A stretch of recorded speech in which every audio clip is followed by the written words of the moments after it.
Hey everybody, welcome to another episode of Ready Set Drone. Today I have a very cool FPV racer called the Shuriken 180. It is from HolyBro, and we're going to check it out in this video, so stay tuned.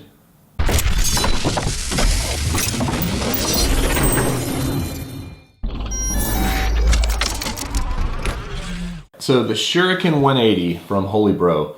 First of all, I wanted everybody to know this was sent to me by Adam at GearBest. Thank you, Adam. This thing is actually a pretty amazing little racer. If you want to get into FPV racing, or if you want a second FPV racer, maybe you have a 250 and you want a little smaller one, I think this is a pretty good choice. The Shuriken 180, of course, 180 means 180 millimeters from motor to motor diagonally, but that seems to be the trend, these smaller racers. You can fly in tighter spaces, and they have a lot of power, power to weight ratio. So the first thing you'll notice when you open this guy is this awesome little case that it comes in. This is kind of a nylon case. It's got a handle up here on the top. It's got a zipper, and when you unzip it, it says HolyBro on it, which is the company that makes it. When you unzip it, you will see there is the ta-da!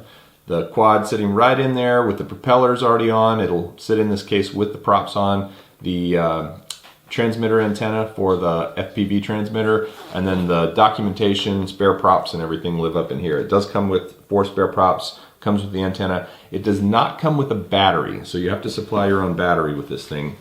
But what I think is really cool, you can fly with both a 4S battery or a 3S battery. Either one, oh actually I got that backwards. This is a 3S and this is a 4S.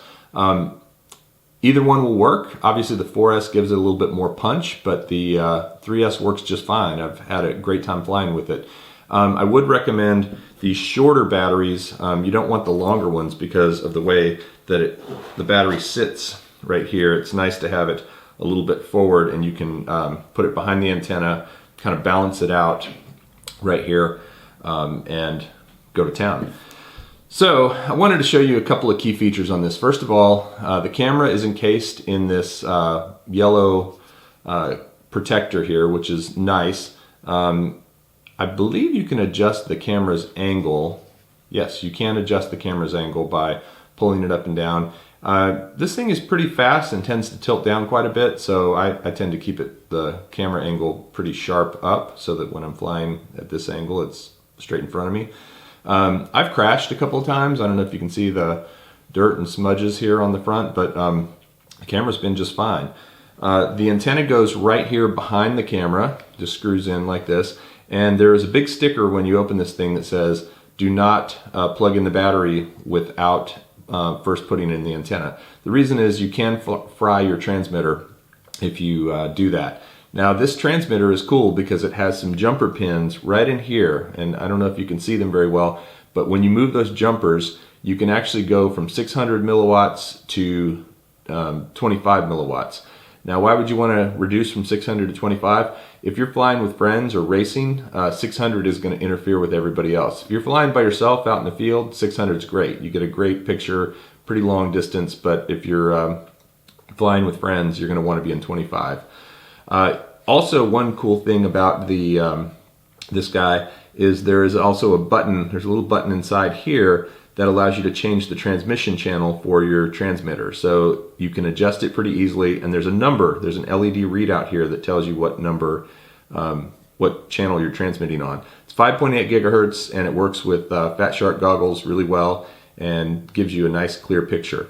The only complaint I have about the image is if you see this little case right here that surrounds the camera, you get a little bit of yellow on either side where this case is. The field of vision on the camera is fairly wide, and you see a little bit of these yellow things, but it doesn't really distract too much. It's kind of like watching an old TV show where you have the black bars on the side. The propellers are pretty rigid. They're little tri-blade propellers, and I've crashed this a couple times and they've held up okay. I probably should swap them out next time I fly.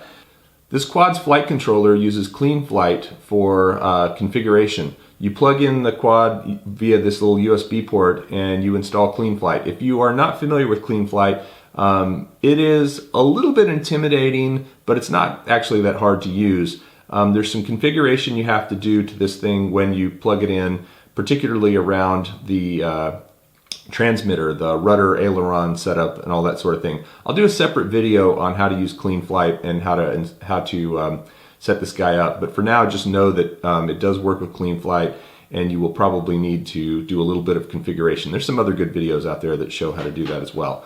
One other thing of note is that this thing ships with two different types of receivers in it. It either ships with a DSMX receiver, which is compatible with Spectrum radio, or it ships with, it says fast in here, but the other option is to be compatible with the Taranis radio. That's the one I actually have. It was pretty easy to bind with the Taranis, and there are binding instructions in the little manual that it comes with. The manual is actually pretty well done. It's short, there's not much to it, but it does explain how to change the transmission channels, how to adjust the jumpers to change the amount of transmission power from the video transmitter, and how to bind it.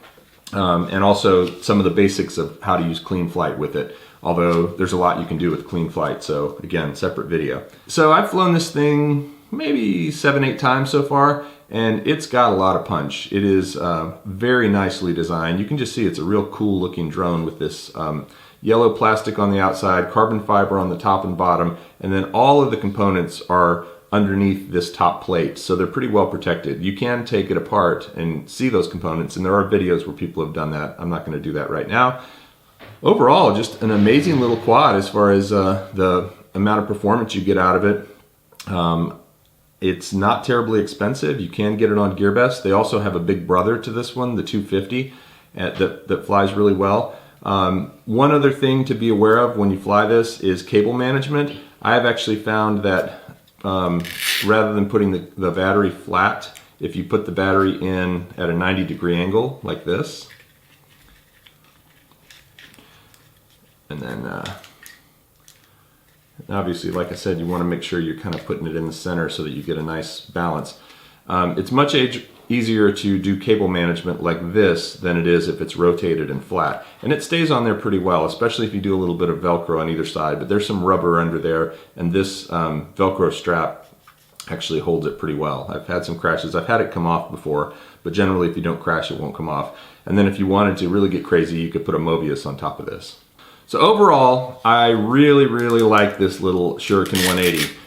Very well built, very well thought out, very fast, and if you want to get into a racing quad that you can tune a little bit with CleanFlight, but doesn't require a whole lot of assembly or anything like that, this is a really great choice. I actually am anxious to get my hands on a 250, its big brother, and see what that one's like. But for now, I'm really happy flying my little Shuriken 180.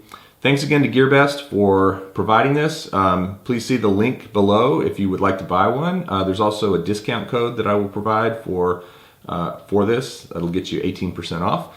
The Shuriken 180. It's a great little quad. If you like this video, please subscribe, and we'll look forward to seeing you next time on Ready Set Drone.